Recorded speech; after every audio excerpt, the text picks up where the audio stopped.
Game review. You could probably tell just from the amount I wear this particular shirt that Spider-Man 2099 is one of my G's. Yes, he's a top one for me. I like him a lot. Not the top of the top, but I like him. So when Spider-Man PS4 came out and 2099 was a playable suit, you had to know that was the one I was going to be going for. But suits aside, and there were a lot of them. A lot of them were great. I only ended up using about 4 of them throughout the time. I like the Scarlet Spider suit, the Focus suit, the one they gave you, Spider Noir. I had to get that one just for the sake of it. But then also 2099, like that's my lad, that's my G. I just love the design. I always have loved the design, and they did it justice in this game. But to the actual game itself, which I just finished. I just finished Spider-Man PS4, and yes, like normal, like usual, I'm late, very, very late to the party.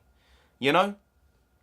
Should probably get that fixed, try and get on top of things, but life happened. But it was worth the wait. It was worth every second because it was so damn good. Maybe it wasn't because I wish I'd played it sooner. But at the same time, the anticipation of people being like, this is great, sort of built up and built up.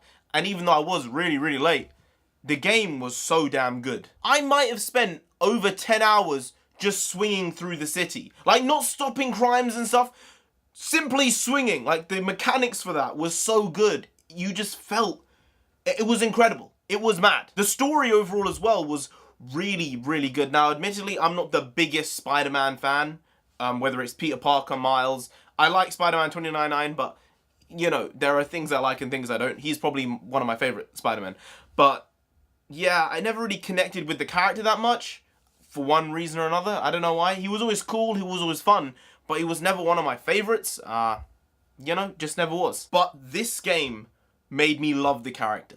I have a newfound respect for Spider-Man. And I thought Miles was great as well. Obviously, this is a completely separate universe from everything. It's not MCU, it's not any comic book world, it's completely in its own little pocket.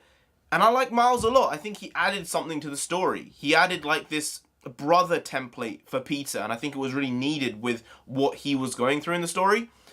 What I didn't like was MJ. I absolutely hated her. I absolutely hated her in this game. There was nothing redeemable about her for me. Whenever we were in her point of view and playing the game, I was like, just get through it, please. Like, it was so boring and droll. I didn't want it. Give me some point of view playing as Silver Sable, man. That's badass. She's bad, but just being MJ was boring, you know, and I didn't like the character at all. It's not MJ from the comics, it's not MJ from the animated show, it's not the MJ that I know. And it was just a bit, well, okay, fine.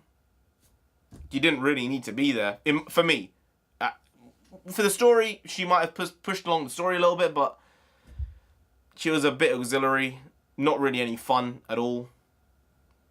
Bit shit. Something that surprised me was there was no Black Cat in this game at all. Like, she was promoted like she was in the game, but apparently it was just like DLC packs and stuff. Like, she wasn't actually playable, or she wasn't part of the story at all.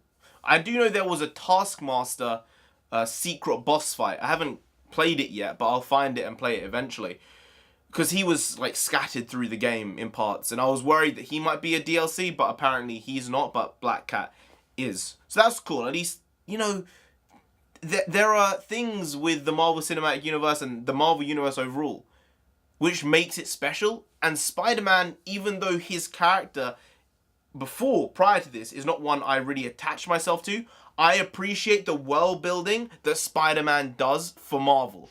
He is one of the focal points of Marvel Comics, not just because he's one of the most popular characters, but his villain base is so strong, and that was, well, I mean, that was shown in this game. Because, en masse, the villains were amazing. I was going to swear. I didn't. Let's try and make this a swearless video. They essentially gave us Sinister Six in video game form. We haven't got it in the films yet, or in a TV show. I mean, non-animated.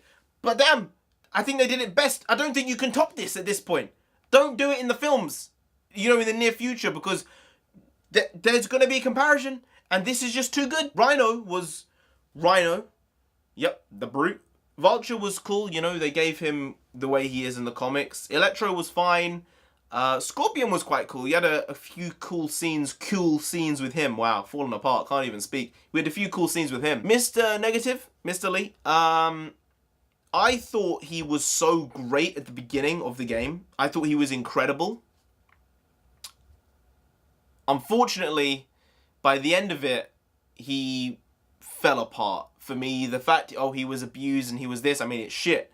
It's shit for him. But it sort of took away from his character, and he was so intimidating in that first half of the game that when you got to the end and you're like, oh, he was just being used, it fell a bit flat because he was such a well-rounded character to that point that it sort of just fell away, dusted away, and I think that was a bit disappointing because I really feel you could have built the relationship between Peter and Mr. Lee throughout the entire Feast scenario and that whole backstory. And if you'd done that properly, you might not have necessarily had to bring in Doc Ock as a villain in this game. That aspect of the story did add a lot to it, but in terms of Doc being a villain, you could have just preluded that. You could have just given a hint to that in this game that he would be a villain, and then in the next one he could have potentially done it. I'm not saying I'm hating on the fact they did it, because I thought that story arc was really good and the relationship that Doc and Peter had was great. But I feel you could have done that with Mr. Lee and saved Doc for another game. That's all I'm saying. That's the thing. Maybe thinking about it now, the game was a bit overstuffed story-wise. While playing it, it definitely wasn't. But in retrospect, maybe they should have taken a few things out and it would have pushed the game in a different way. Hey, I still think the game was wonderful. It was bloody amazing, but maybe it was a bit too full. And then when you got to the end part, it says Harry, who's still alive, apparently there's a symbiote attached to him. That's Venom. Next game, Venom. I don't know. It would be a cool thing from him being basically, you know, going through a lot of health problems, potentially being disabled, to being able to be his own person again. You know, that's a very cool, clever character that they've built with Harry here, if they do push him in that direction.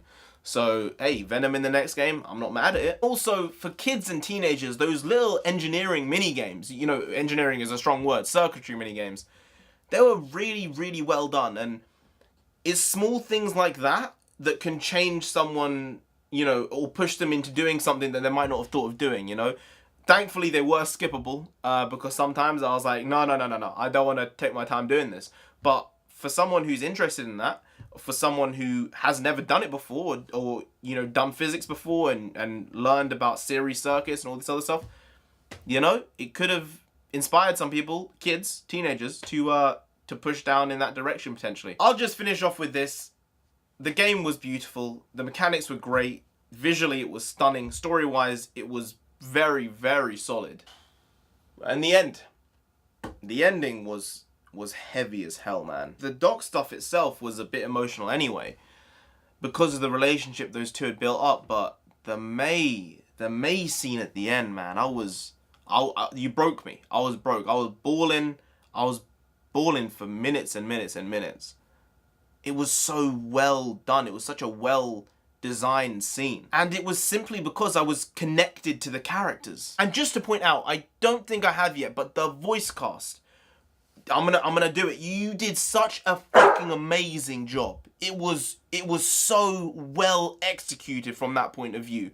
There was at no point did I feel unattached from the story, apart from MJ. But other than that, like, the voice work was so good. It connected you to the story so much.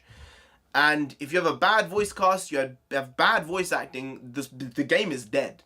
So that itself just propelled the game so much. Well done in that regard. The truth is, I did record myself for the last 30-40 minutes of the game playing it, and then I was basically just crying at the end. So I don't know if I'm going to upload that, because it was just genuinely just me crying for like 4 minutes or 5 minutes at the end there. So maybe, probably not. If I don't have any content in a couple of days, maybe. Game review. So what would I give this second game review? What would I give this out of 10? Now, it's a tough thing rating things in general, because obviously people have different opinions. I said I wouldn't rate anymore. Screw that. I'll do rating. It was a fun game. There was nothing I didn't enjoy about the game, apart from MJ. But other than that, you know, it flowed really well. I did think it was a bit overstuffed, like I said, in retrospect. So if I was to give it a score out of 10, I would say it's an 8.5 out of 10. It is really, really well done. I think everyone should pick it up because I think it will draw most people in. And it only bodes well for the Avengers game they're making. So, hey, this was good. Hopefully that will be great. Anyway, guys, if you did enjoy this video, please like, share, comment, and subscribe to that channel down there. If you didn't, then Doc Off himself, Ock, will come after you, alright? He will octopus you. There you go. And you don't want that, you already know, so just subscribe anyway to avoid that. I've been NarendraTheComic. You've been great. I'll see you next time. Skadoosh.